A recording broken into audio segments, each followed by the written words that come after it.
Welcome to the deep dive. Today we're plunging into the source material behind a really, really ambitious startup called Next Gen Dates, or NGD. Yeah, and the mission here is, well, it's huge. They're basically trying to redefine dating and social networking. Totally redefining it by completely ditching the mass market idea. Exactly, and focusing only on these hyper-specific, um, underserved microdemographics. And the sources we looked at, they paint a pretty clear picture of why. They're saying mainstream social apps, they're kind of broken. Fundamentally broken, yeah. Mm. Overwhelmed with bots, trolls, fake profiles. And the ads, the disruptive pop-ups are maybe the most frustrating part for users. Right, so you've got to frame NGD as a direct counter-response, the structural one, really, to all those failures. Okay. They saw the chaos, the information overload, and just realized, people are tired. Market fatigue is real. So they're offering something radically different. That's the aim. Authentic connection in spaces that feel safe, stylish, and crucially, ad-free. And their whole approach to making money monetization, it sounds quite ethical on the surface. Fashion, retail, creator economy. But without exploiting users in the process, that's the promise. Yeah. The absolute key, the thing that separates everyone right at the start. Ah, the access solution. Yes, that's it. To tackle the bots and trolls immediately, they've got this tiny mandatory access fee. How much are we talking? Just £1 a month. Okay, £1. That's very low. It is. Cheap enough, they say, that students can easily afford it. But it's just enough friction. Ah, like a gatekeeper. Exactly. A financial friction point that acts as a pretty decent verification barrier. Their logic is simple. Most people. Yeah. Only one bank account. Right. Which makes it much harder for bad actors to just spin up endless fake accounts. Drastically limits it. That's clever. It flips the user from being the product to being a verified guest. Yeah. Okay, let's dig into the structure then, because this seems, well, fundamental to their whole strategy. It's not 9 separate startups, is it? No, not at all. That's key. It's 9 fully developed, distinct apps, yes, but they all run on one single shared backend. One infrastructure, one login, one payment system. Right. And that shared architecture, that's where the operational genius really lies. It's not just the novelty of the niche itself. So the cost savings must be huge. Massively. Ultra-low scaling costs. Because building that 8th or 9th app is exponentially cheaper than the first one was. Okay, so it lets them play around with niche exclusivity. Is that the crippling overhead you'd normally get with that level of fragmentation? Yeah, but doesn't that fragmentation, that hyper-focus, doesn't that inherently limit their growth potential? I mean, you're deliberately splitting the market into 9 boxes. Well, yes and no. Are they betting on, deep engagement within those niches instead of aiming for the massive scale of a Tinder or a Bumble? They are absolutely betting on depth. The sources show they're targeting communities that feel, well, overlooked or even actively unsafe on the big platforms. Okay, give us a feel for these niches, because the range seems pretty broad. Identity, culture, lifestyle. It really covers a spectrum. Yeah. You've got several focused on gender and sexual identity. Only mailman, that's for gay men only. Right. And the opposite, beans please, that's just for lesbian women. Okay. Then there's sissies for cisgender males and females. And only trans for the transgender community. So specific spaces for specific groups. They believe these communities need and deserve tailored spaces. That's 4 big identity groups right there. What else? Then they move into cultural identity. Ubuntu, which is aimed at Black singles and creatives, and Tharki, that one's specifically for gay Indian men. Wow, very specific. Demographics often just lumped together elsewhere. Exactly. And then you get into the really specialized niches like love furries, for furries, other kin, the Sarians. Okay, so they're really leaning into the underserved aspect. It highlights that commitment, yeah. Yeah. It's definitely inclusive through being hyper-exclusive, if that makes sense. But that raises a big question, legally and socially. These single-sex or single-gender apps, how do they square that with, say, UK and US laws? Good question. And they seem to have thought about it. They address it directly in their structure. How? They claim the key is that each app is standalone, legally distinct, even though they share the tech. Ah, I see. So because each app is discrete, they argue it can comply fully with existing single-sex or single-gender laws in places like the UK and US. While still operating under this bigger NGD umbrella. Precisely. They frame it as everyone having a right to inclusion, yes, but also the right to privacy and exclusivity within their chosen niche, without interference from outside groups. That sounds like a legal tightrope they're walking. It is. But operationally, it's that shared login and backend that makes it all work. Okay, let's pivot. Let's talk about the money engine. We know the £1 fee filters out trolls, but it's not making them rich. How do they generate real income without ads? Right, so it's all about integrated commerce and their creator economy. And it's Yeah. all housed in this place they call the super secret fund page. Okay, I kind of like the name. It's fun, bit cheeky for talking about revenue. What is the fun page? Think of it like a curated, ad-free marketplace and entertainment zone. It's accessible from all 9 apps, But it's kept separate. totally separate from the core dating or social stuff. So all the shopping, the entertainment content, the ways creators make money, it's all there. Meaning the main user experience, finding a date or a friend, isn't cluttered with buy buttons. Exactly. The user stays the guest, not the product being sold to advertisers. That separation is key to the premium feel. And for creators, the payout, it's really high, isn't it? 70%. Extremely generous. NGD only takes 30%. Compare that to competitors who often take 35%, sometimes even 50% or more. 70% is huge. That must be the hook to get premium creators on board. Absolutely. But is that sustainable? Can the £1 fee plus whatever they make from selling stuff cover their costs if they're giving away that much creator revenue? Well, that's the gamble, isn't it? That's the core risk. They're betting the verification fee provides a stable base.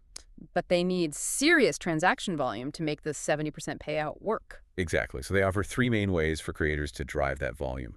First up, and this is very focused on user comfort, is the £1 per peak private albums. Ah, like a paywall for specific content, the transactional fix for unwanted DMs asking for pics. Precisely.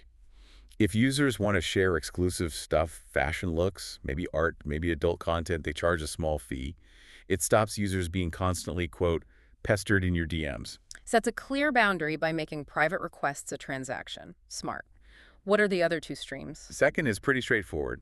In-DM gifting, basically digital tipping. For fan appreciation or maybe paying for cam time or phone calls? Yeah, exactly that kind of thing.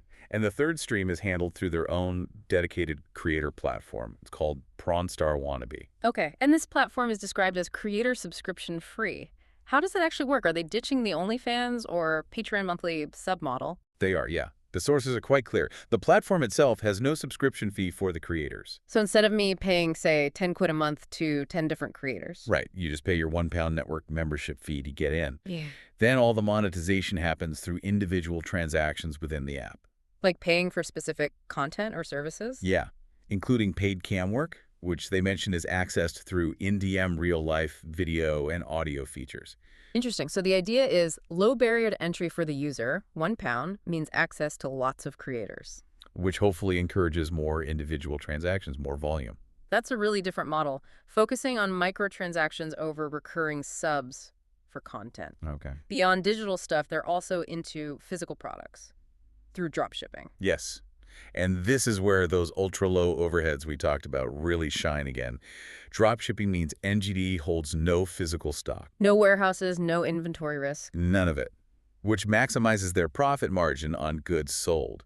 And they've developed these specific kind of high-style brands tied to the platform's vibe. Tell us about the brands. They sounded quite memorable, tongue-in-cheek. Definitely. They lean into niche fashion quite heavily. You've got these twin brands. This is genuine. Yeah. And right alongside it, this is a copy, which is their intentionally marketed dupe range. Wow, okay. Bold. Then there's Little Bit's Wardrobe.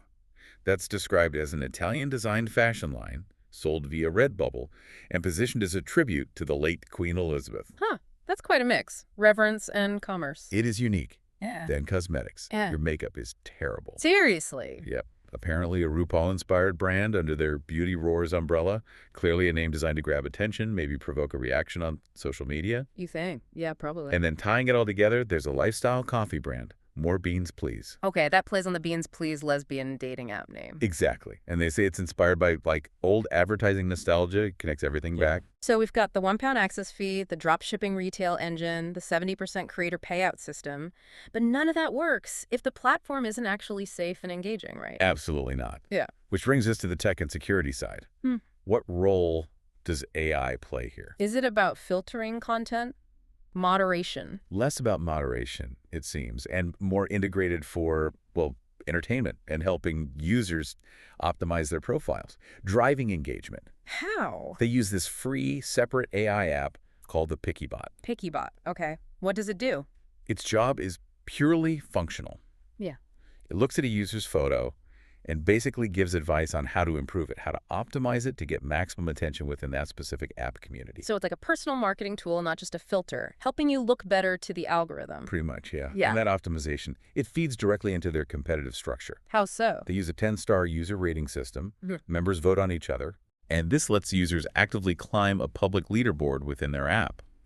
The stated goal, and I'm quoting here, is that everybody lives to battle to the top in a beauty competition. Wow. Okay, so gamified attractiveness. Which drives attention, keeps people engaged, and ultimately increases profitability for those top-ranked users who are maybe selling content or services.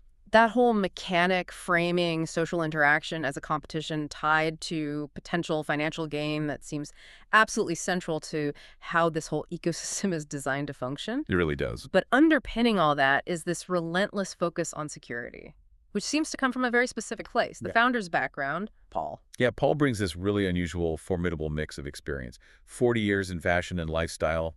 Okay, but also The security part. 2 decades in VIP security. High-level stuff. Yeah. Protecting celebrities.